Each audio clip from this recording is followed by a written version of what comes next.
अस्सलाम वालेकुम स्टूडेंट्स, उम्मीद करती हूँ कि आप सब खैरियत से होंगे। आज मैंने क्लास 10 मैथ्स रिव्यू एक्सरसाइज जो कि आप लोगों की बुक में मेंशन है मिसलिनियस एक्सरसाइज, उसका क्वेश्चन नंबर 2 का फर्दर पार्ट नंबर 13 एंड 14 करना है।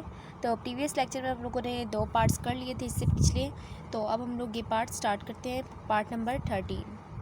तो पार्ट नंबर 13 मैंने यहाँ पे क्वेश्चन नोट कर लिया है। क्वेश्चन है if alpha and beta are the roots of equation. हमें इक्वेशन गिवन है और कहा हुआ है कि अल्फ़ा बीटा इसके रूट है, तो हमने ये फाइंड करना है। सबसे पहले हम क्या निकालेंगे स्टूडेंट्स, हर लेक्चर में मैंने आप लोगों को बताया ये सवाल करते हुए सम ऑफ रूट्स सबसे पहले निकालेंगे। सम ऑफ रूट्स का फॉर्मूला क्या, माइनस बी डिवाइडेड बाई ए।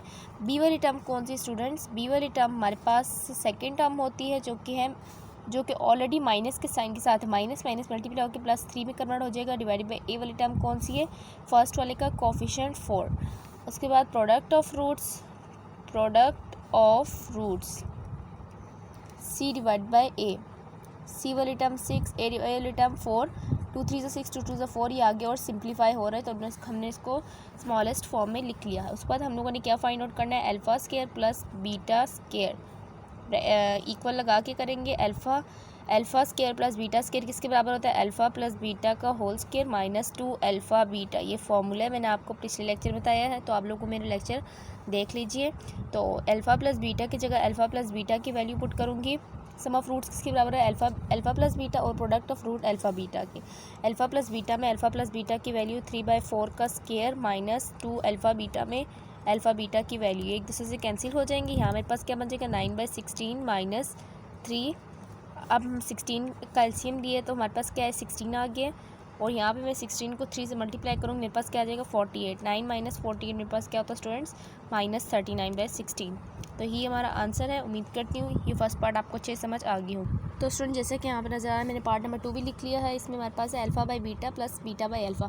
तो आप लोगों को ये जो क्वेश्चंस आएंगे इस तरह फुल फॉर्म में नहीं आएंगे, बल्कि कोई दरमियान से इंपॉर्टेंट आएंगे। तो आप लोगों ने सम ऑफ रूट, प्रोडक्ट और फ्रूट सारों के साथ साथ करने हैं। तो यहाँ पे मेरे पास तो पीछे गिवन है, इसलिए मैंने यहाँ पे नहीं किया। एलसीएम लिए तो अल्फ़ा बीटा आ गया, बीटा बीटा से कैंसिल हो जाएगा, और यहाँ क्या बच गया, अल्फ़ा का स्केयर आ जाएगा, और यहाँ अल्फ़ा से कैंसिल हो जाएगा और बीटा का स्केयर आ जाएगा। तो यहाँ पे वही वाला फार्मूला जो पिछले लेक्चर में आपने लोगों को बताया था वही यूज़ करूँगी। Alpha square plus beta square जब भी पिछले पेज में भी करके आए हैं, तो उसको दोबारा हम लोग यूज़ कर रहे हैं। अल्फ़ा प्लस बीटा की जगह अल्फ़ा प्लस बीटा की वैल्यू 3/4 का स्केयर माइनस 2 अल्फ़ा बीटा की जगह 2 अल्फ़ा बीटा की जगह वैल्यू, इसकी जगह हम लोगों ने इसकी वैल्यू लगाई, इसकी जगह हम लोगों ने इसकी वैल्यू लगाई। नीचे भी 3/2 पुट करेंगे। ये मेरे पास क्या आ जाएगा, 9/16 माइनस 2 से कैंसिल हो जाएगा, यहाँ 3 बच गया, डिवाइड बाई 3/2। तो स्टूडेंट जैसे कि आपको नज़र आ रहा है ये 3/2 क्या हो रहा है, डिवाइड हो रहा है। सबसे पहले मैं ऊपर वाली का एलसीएम लूँगी, मेरे पास यहाँ पे क्या आ जाएगा 48 माइनस 9 जो पिछले हमारे पार्ट में हुआ है। तो यहाँ पे 3/2 क्या हो रहा है, डिवाइड बाई 3/2। तो हम लोग जब 3/2 को मल्टीप्लाई के फॉर्म में चेंज करेंगे, भाई मैंने यहाँ पे माइनस कर ली, मल्टीप्लाई के फॉर्म में चेंज करते हुए 2/3 हो जाएगा, और यहाँ पे कैंसिल अगर हो रहे तो कैंसिल होगा, 3 1 ज़ा 3, 3 ज़ा 9, 2 8 ज़ा 16 माइनस 13/8। तो स्टूडेंट्स यही हमारा आंसर है, -13/8। यही हमें निकालना था। तो अब मैं आप लोगों को पार्ट नंबर 3 कराऊँगी। तो स्टूडेंट्स यहाँ पे मैंने थर्ड पार्ट नोट कर लिया है।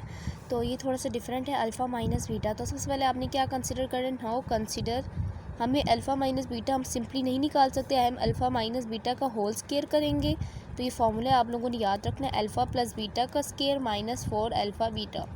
तो स्टूडेंट्स हमने क्या निकालना है, अल्फ़ा माइनस बीटा निकालना है। अल्फ़ा माइनस बीटा निकालने के लिए हमारे पास आखिर में हम लोग क्या करेंगे, स्केयर रूट लेंगे, स्केयर को ख़त्म करने के लिए फिर हमारे पास अल्फ़ा माइनस बीटा निकलेगा।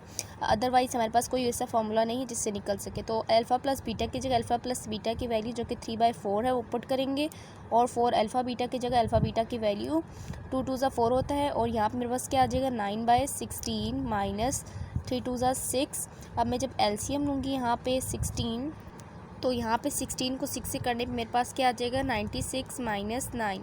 तो इन दोनों को जब मैं माइनस करूँगी मेरे पास क्या आ जाएगा -87/16। तो स्टूडेंट्स मैंने आपको जैसे बताया कि हमें क्या चाहिए, अल्फ़ा माइनस बीटा चाहिए, तो अल्फ़ा माइनस बीटा का होल स्केयर है। तो स्केयर को मैं कैसे ख़त्म करूँगी आपको नेक्स्ट पेज में बताती हूँ। तो स्टूडेंट्स स्केयर को ख़त्म करने के लिए मैं क्या करूँगी, स्केयर रूट लूँगी दोनों तरफ। तो हमेशा स्केयर रूट दोनों तरफ ही इस्तेमाल होता है। अल्फ़ा माइनस बीटा का whole square which is equal to, right side पे मेरे पास क्या आया था, अंडर रूट लगा देती हूँ यहाँ पे, क्योंकि मैंने स्केयर लेना है, स्केयर रूट ले रही हूँ। तो यहाँ पे भी अंडर रूट लगेगा, यहाँ पे भी, और ये क्या आ जाएगा 16। तो आप लोगों को पता है 16 किसका स्केयर बनता है, 4 का। तो 4 लिख देंगे सिंपली। 4 का स्क्वायर अंडर रूट से कैंसिल हो जाएगा, यहाँ मेरे पास क्या बच जाएगा 4 बच जाएगा। और यहाँ पे क्या आ गया अल्फ़ा माइनस बीटा, हमें किसकी चाहिए थी वैल्यू, अल्फ़ा माइनस बीटा की चाहिए थी। यही हमारा आंसर है। उम्मीद करती हूँ ये पार्ट आपको अच्छे से समझ आ गई होगी। अब मैं आप लोगों को करवाऊँगी नेक्स्ट क्वेश्चन। तो स्टूडेंट जैसा कि आप लोगों को यहाँ पे नजर आ रहा है, मैंने क्वेश्चन नंबर 14 नोट कर लिया है, जो कि if alpha beta are the roots of equation given है और कहा है कि अल्फ़ा बीटा इसके रूट्स है, फाइंड एन इक्वेशन। हमने एक ऐसी इक्वेशन बनानी है जिनके रूट्स गिवन है, तो हम लोग इन्हीं रूट से इक्वेशन बनाएंगे। पिछले क्वेश्चन में हमें ऐसा कुछ नहीं कहा गया था, तो यहाँ पे हम लोग क्या करेंगे, सबसे पहले हम लोग सम ऑफ रूट्स निकालेंगे ऊपर वाले गिवन इक्वेशन से। सम ऑफ रूट्स किसके बराबर होता है, अल्फ़ा प्लस बीटा किसके बराबर होता है, फॉर्मूला के माइनस बी डिवाइड बाई ए। मैं हर लेक्चर में आप लोगों को बताती हूँ, तो आप लोगों ने खुद भी याद रखने की कोशिश करनी है। 5 डिवाइड बाई 1 करेंगे तो मेरे पास अगेन 5 आ जाएगा। तो फिर मैंने 5 क्यों किए, माइनस क्यों लगाया, -5 का जो माइनस है और ये बी का माइनस है एक दूसरे से मल्टीप्लाई होकर दोबारा क्या हो जाएगा, प्लस में कन्वर्ट हो जाएगा। अब मैंने क्या करना है, प्रोडक्ट ऑफ रूट्स निकालना है। प्रोडक्ट ऑफ रूट्स क्या है, अल्फ़ा बीटा, इनके दरमियान में कोई साइन यूज़ नहीं होगा। सी डिवाइड बाई ए, सी वाली टर्म 7 है, ए वाली टर्म 1 है, तो इसका आंसर क्या आ जाएगा 7। तो स्टूडेंट्स हमने क्या निकालना है यहाँ पे, S equal to sum of roots. हमने क्या निकालना है, रिक्वायर्ड रूट्स ऑफ इक्वेशन। तो ऊपर आप लोगों को लिखना है required roots of equation are minus alpha minus beta. तो हमने किसके लिए इक्वेशन निकालनी है, इसके लिए। तो हमने यहाँ पे लिख लिया ऊपर। तो फिर सम ऑफ रूट्स करेंगे। सम ऑफ रूट्स में हम लोग कौन सी टर्म यूज़ करेंगे, minus alpha plus minus beta. तो यहाँ पे आप लोगों को नजर आ रहा है मैंने ब्रैकेट भी लगाया और प्लस भी लगाया और माइनस भी लगाया। तो मैं जब ब्रैकेट ओपन करूँगी तो मेरे पास अगेन क्या आ जाएगा, माइनस अल्फ़ा माइनस बीटा। तो स्टूडेंट्स यहाँ पे मेरे पास ऊपर जो इक्वेशन की ऊपर जो मैंने वैल्यूज़ निकाली है, sum of roots alpha plus beta था, तो मैं अल्फ़ा प्लस बीटा करने के लिए माइनस को कॉमन ले लूँगी। यहाँ मेरे पास क्या हो जाएगा, alpha plus beta. Alpha plus beta में अल्फ़ा प्लस बीटा की वैल्यू पुट करूँगी, माइनस को बाहर रहने दूँगी, 5 -5 से मल्टीप्लाई होकर -5 में कन्वर्ट हो जाएगा। उसके बाद मेरे पास है P equal to product of roots. तो स्टूडेंट्स प्रोडक्ट ऑफ रूट्स कैसे फाइंड आउट कर सकती हूँ मैं, product of roots minus alpha multiply with minus beta. इन दोनों को जब मैं मल्टीप्लाई करूँ माइनस में साइन कन्वर्ट होकर प्लस में कन्वर्ट हो जाएगा और ये अल्फ़ा बीटा आ जाएगा। अल्फ़ा बीटा की जगह अल्फ़ा बीटा की वैल्यू 7 पुट करूँगी। 7 पुट करूँगी तो मेरे पास पी क्या आ गया, 7 आ गया। अब मैं आप लोगों को मालूम है कि इक्वेशन कैसे बनाई जाती है, X square minus S X plus P equal to 0। तो इक्वेशन का जो स्टैंडर्ड फॉर्म है वो ये है।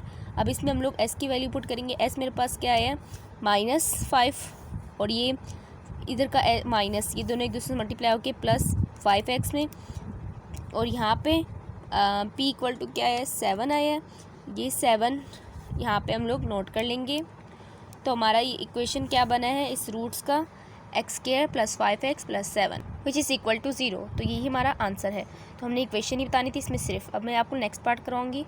तो स्टूडेंट जैसा कि मैंने आपको पिछले पार्ट्स में भी कहा था कि मुझे sum of roots, product of root में एक बार निकालूंगी, लेकिन आप लोगों ने पेपरों में साथ साथ निकालना होता है क्योंकि सारे पार्ट्स आपको नहीं गिवन होते।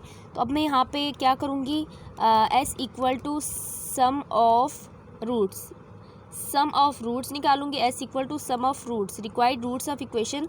तो इसमें मैं किसको ऐड करूँगी, इसको करूँगी, क्योंकि मुझे अल्फ़ा प्लस बीटा और अल्फ़ा बीटा की वैल्यू मालूम है। तो यहाँ पे मैं अब क्या कर रही हूँ, सम ऑफ रूट्स करने लगी हूँ। तो स्टूडेंट्स यहाँ पे ये मल्टीप्लाई है, मैंने यहाँ पे प्लस मार्क कर दिया है, तो सॉरी कॉमा है। तो सम ऑफ रूट्स निकालने के 2 अल्फ़ा और 2 बीटा, इनको जब मैं ऐड करूँगी तो मेरे पास क्या आएगा, 2 को मैं कॉमन ले लूँगी और अल्फ़ा प्लस बीटा एक बार लिख लूँगी। इनको ऐड तो मैं नहीं कर सकती क्योंकि इनके जो वेरिएबल्स हैं वो तो डिफरेंट हैं। तो 2 अल्फ़ा प्लस बीटा की जगह अल्फ़ा प्लस बीटा की वैल्यू 5 पुट करूँगी। 2 5 टाइम्स क्या होता है, 10 होता है। तो मेरे पास ये किसकी वैल्यू निकली, एस की। अब मैंने किसकी निकालनी है, पी की। P equal to product of roots. Product of roots में क्या आएगा, 2 alpha beta multiply with 2 alpha beta, 2 alpha multiply with 2 beta. तो 2 से मल्टीप्लाई होकर क्या हो जाएगा 4, और अल्फ़ा बीटा एक दूसरे से मल्टीप्लाई होकर अल्फ़ा बीटा में कन्वर्ट हो जाएगा। अल्फ़ा बीटा की जगह अल्फ़ा बीटा की वैल्यू जो कि 7 है, 4 7 से क्या होता है 28। तो पी की वैल्यू क्या होगी, 28 आ गई, और एस की वैल्यू क्या आ गई है, 10 आ गई। अब हमें स्टैंडर्ड फॉर्म पता है, X square minus S X plus P equal to 0। अब हम एस की जगह एस की वैल्यू 10 को पुट करेंगे, अगर यहाँ पे मेरे पास माइनस होता तो मैं यहाँ पे प्लस पुट करती, क्योंकि माइनस माइनस मल्टीप्लाई होकर प्लस हो जाता है। लेकिन अभी मेरे पास आंसर जो है वो पॉजिटिव में आया है, तो मैं इसको -10 के साथ पुट करूँगी x, और p की जगह क्या लगाऊंगी 28 विच इज़ इक्वल टू 0। तो स्टूडेंट्स उम्मीद करती हूँ ये सारे पार्ट्स आपको अच्छे से समझ आ गई होगी। अगर कोई भी कन्फ्यूजन हो तो आप लोग मुझसे कमेंट सेक्शन में पूछ सकते हैं। Thanks for watching. अगर वीडियो अच्छी लगे तो दूसरों के साथ भी शेयर करें। अल्लाह हाफिज़।